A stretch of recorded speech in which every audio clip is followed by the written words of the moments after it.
नमस्कार दोस्तों, मैं विश्वास कंप्यूटर टैली अकेडमी संस्थान से हंस राज। टैली प्राइम के वीडियो सीरीज में आज हम बात करेंगे बिल वाइज एंट्री के बारे में, जो कि हमारा सेकेंड पार्ट है। फर्स्ट पार्ट में आपने सीखा था बिल वाइज डिटेल्स के अंतर्गत एक परचेज बिल था जिसमें मैंने किसी पार्टी से स्टॉक्स खरीदा, देन मैंने उसे पेमेंट किया। तो जब भी मैं यहाँ पे किसी पार्टी से परचेज करूंगा देन सेल करूंगा, तो उसे मुझे एक न्यू रेफरेंस के अंतर्गत रखना होगा। मतलब न्यू मींस नया और रेफरेंस मींस होता है बिल या एलोकेशंस। या फिर जब मैं किसी पार्टी को पेमेंट देन रिसीव करता हूं, मतलब उससे पेमेंट जब मैं पेड करता हूं या फिर उससे पेमेंट रिसीव करता हूं, तो उसे मुझे अगेंस्ट रेफरेंस के अंतर्गत उसे रखना होता है।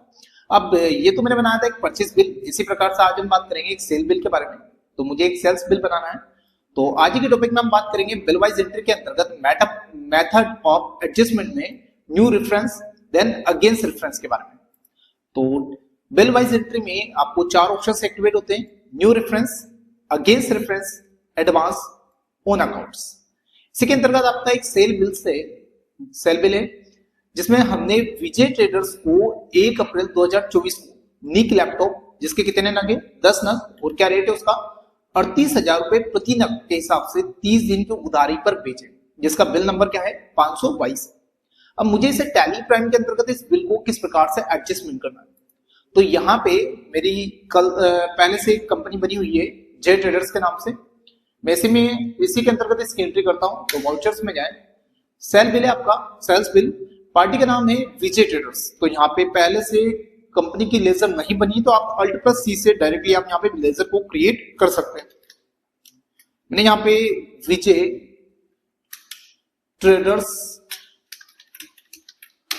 Under of group sundry debtors option आता है maintain balance bill by bill. यह फीचर्स आपका एक्टिवेट होना चाहिए। और ये कब एक्टिवेट होगा? जब आप F11 सेटिंग के अंतर्गत बिल वाइज एंट्री ऑप्शंस को एक्टिवेट कर आए होंगे, तब आपको यहाँ पे ये डिटेल्स ऑप्शंस एक्टिवेट हो जाएगा।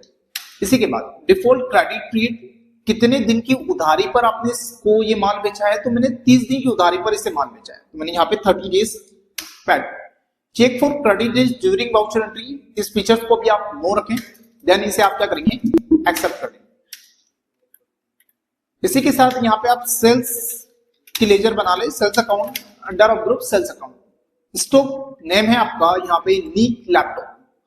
नीक लैपटॉप है जिसके 10 पीस है 38,000 रुपए प्रति नग के हिसाब से। तो यहाँ पे आपने स्टॉक्स पहले से मेरे पास बना हुआ है नीक लैपटॉप, मैंने 10 पीस बेचे हुए हैं, इसका रेट है 38,000 रुपए प्रति नग के हिसाब से। तो टोटल हो गया स्टॉक्स आपका 3,80,000 रुपए का अमाउंट। देन इसे मैं एक्सेप्ट करता हूं। देन एक्सेप्ट करूंगा तो यहाँ पे आपको bill wise details for bill allocation की विंडो एक्टिवेट हो जाती है। और यह विंडो कब एक्टिवेट नहीं होगी?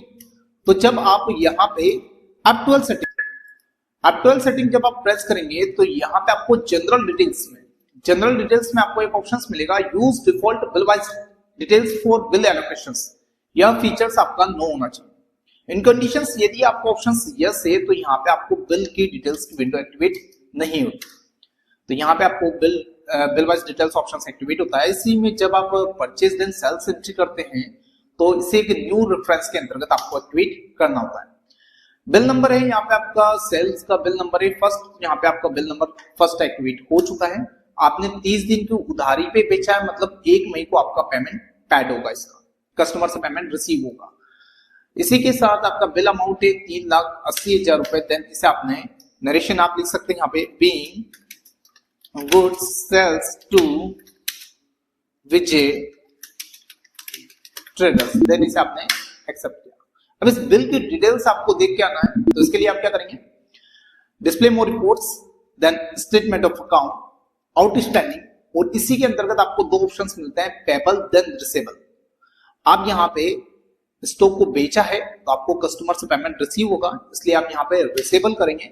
और रिसेबल में आपका बिल यहाँ पे आ चुका है 1 अप्रैल 2024 का। फर्स्ट रेफरेंस नंबर विजय ट्रेडर्स 3,80,000 रुपए का बिल है आपका, और जिसका ड्यू डेट है 1 मई 2024 को कंप्लीट होगा। इसकी डिटेल्स आप चेक करना चाहें तो अल्ट के साथ F5 आप यहाँ पे प्रेस कर सकते हैं। तो यहाँ पे आपको इस बिल की पूरी डिटेल्स एक्टिवेट हो जाती है। अब इस पार्टी से मुझे पेमेंट रिसीव करना है, तो पार्टी से आप पेमेंट रिसीव करने के लिए वाउचर्स में जाएं, देन रिसिप्ट वाउचर आप यहाँ पे एक्टिवेट कर दें। पार्टी आपकी विजय ट्रेडर्स से इस पार्टी से मैं पेमेंट रिसीव कर देता हूं। जैसे मैंने यहाँ पे 3,80,000 रुपए का मुझे अमाउंट इससे रिसीव करना है। अब जब भी मैं किसी पार्टी को पेमेंट करूंगा या पेमेंट रिसीव करूंगा तो उसे मुझे किसके अंतर्गत रखना होगा, अगेंस्ट रेफरेंस के अंतर्गत। तो यहाँ पे चूंकि आपने बिल एक न्यू बिल के अंतर्गत बनाया और उस बिल को आपको रिसीव करना है तो उसे आप अगेंस्ट रेफरेंस के अंतर्गत यहाँ पे आप एक्टिवेट करेंगे। बिल नंबर यहाँ पे आपका आ चुका है, फर्स्ट नंबर है 1 अप्रैल 2024 का बिल है 3,80,000 रुपए का। फाइनल अमाउंट आपका एक्टिवेट हो जाता है क्योंकि आपने इसे 30 डेज ड्यू डेट के अकॉर्डिंग दिया था तो 1 मई 2024 को आपका बिल एक्टिवेट हो चुका है। अब पेमेंट दो तरीके से रिसीव होते हैं, या तो कैश या फिर बैंक के रूप में। तो यहाँ पे आपको जो पैसा प्राप्त हो रहा है वो किस रूप में हो रहा है, कैश के रूप में। नरेशन आप लिख सकते हैं यहाँ पे, being cash received from Vijay traders. Then bill की डिटेल्स आप देखना चाहें तो यहाँ पे display more reports, statement of account, outstanding, then receivable. और जैसे आप रिसीव करते हैं तो यहाँ से वो एंट्री सारी डिटेल्स हट जाती है क्योंकि बिल आपका पूरा कंप्लीट हो जाता है। इसी प्रकार से यदि आप उस बिल की पूरी डिटेल्स को चेक करना चाहें तो डिस्प्ले मोर रिपोर्ट्स में जाएं, अकाउंट बुक्स में जाएं, लेजर में जाएं और यहाँ पे आप पार्टी के नेम की लेजर को आप चेक करें। विजय ट्रेडर्स के नाम से आपने यहाँ पे पार्टी बनाई है। तो यहाँ पे आपका बिल था सेल्स अमाउंट का जो कि कुछ 10 पीस आपने निक लैपटॉप के थे और इसी को आपने पेमेंट रिसीव किया हुआ है। अब कंडीशंस आती है कि जैसे मान लीजिए कि यदि मैं किसी पार्टी को, जैसे विजय ट्रेडर्स को मैं कुछ स्टॉक्स उधार देता हूं, उधार दिया हूं और उसमें मैं भी भूल जाता हूं एक समय के बाद कि मुझे इससे कुछ पेमेंट रिसीव करना है, तो ऐसी कंडीशंस में जैसे मैं विजय को मैंने कुछ बिल उधार दिया है, उधार दिया, कितने दिन की उधारी पे दिया है, 10 दिन की उधारी पे। अब यहाँ पे आपको एक ऑप्शन मिलता है check for credit days during voucher entry. इस फीचर को आप यहाँ पे यस करें। 10 दिन की उधारी पे आपने से स्टॉक उधार दिया है और मैं इस विंडो को यहाँ पे एक्टिवेट कर देता हूं। स्टॉक है मैंने जिसे अजंता वॉच, मैंने 10 पीस यहाँ पे से उधार बेचे कि क्या रेट में, 1000 रुपए पर रेट के हिसाब से, और मैंने इसे न्यू रेफरेंस के अंतर्गत एक्टिवेट किया और यहाँ पे आपको जो बिल प्राप्त हो रहा है वो सेकंड नंबर का बिल है और वो कितने दिन की उधारी पे है, 30 डेज की या 10 डेज की उधारी पे यहाँ पे आपने से उधार बेचा है, 30 डेज की उधारी पे। अब एक समय बाद मैं भी इससे पैसा रिसीव करना भूल जाता हूँ और जब आप वापिस से विजय ट्रेडर्स एक समय बाद वापिस से स्टॉक लेने के लिए आता है और आपसे बोलता है कि मुझे 10 अजंता वॉच उधारी चाहिए, तो आप ऐप 2 से वापिस से जब आप उसकी एंट्री करते हैं और यह एंट्री 1/5 मतलब 1 मई को मैं एंट्री करता हूं और जैसे मैं विजय ट्रेडर्स को सिलेक्ट करूंगा तो यहाँ पे आपको एक वार्निंग मिलेगा, टेलीप्लैन के द्वारा एक वार्निंग मिलती है कि first bill of Vijay traders is outstanding due axis. तो यहाँ पे आपको बताता है कि आप जिस पार्टी का बिल बना रहे हैं उसका एक बिल पहले से ही आउटस्टैंडिंग है यानी कि बकाया है और उसकी पेमेंट की ड्यू डेट भी निकल चुकी है।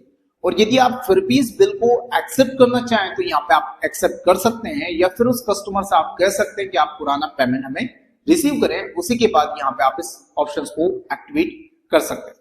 तो धन्यवाद दोस्तों, यह वीडियो आपको अच्छा लगे तो इसे लाइक करें, शेयर करें, देन सब्सक्राइब करें, जिसमें टैली प्राइम के वीडियो सीरीज में हमने आज बात किया न्यू रेफरेंस और अगेंस्ट रेफरेंस के अंदर, जो कि पेमेंट, देन रिसिप्ट और परचेज और सेल्स वाउचर के अकॉर्डिंग आपने एंट्री को एक्सेप्ट किया।